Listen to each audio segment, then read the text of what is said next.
for me, and I'm sure others as well, I might have work experience or, for example, volunteer experience that doesn't really relate to my job currently or my industry. Now, it could be debatable. Maybe the volunteer work, even though it's not relevant, some people might see that as admirable, or just like your gardening, they could see it as a sense of connection or something that's common.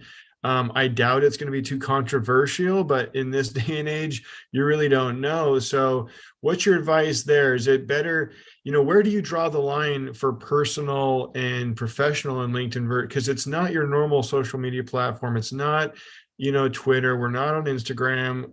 We do want our audience to know a little bit about ourselves to create that sense of personality, but also maybe not too much, because we're also trying to keep it professional, and also, things that might be controversial. You need to be kind of smart and use some common sense there. Do you have any insights on that, maybe?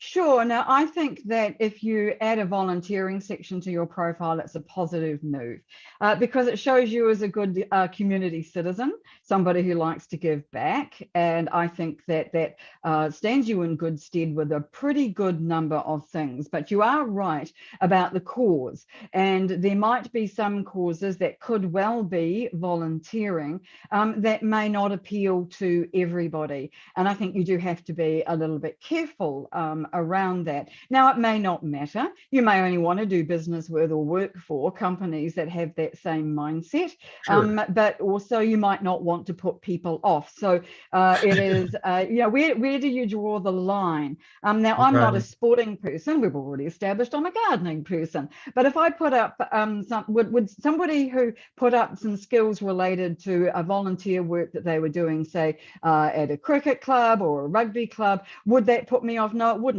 particularly, because I don't see that as controversial. If somebody Sure. put up something that was political, perhaps then that would definitely be straying into the potentially difficult territory. And I know Sure. that can be a little bit of a problem. So I think that common sense needs to prevail with something like this. And you can always include business organizations, Toastmasters or BNI, both international organizations that are well known, well respected. And if you put both of those either of those onto your profile, for example, they would be a positive thing, not a negative thing.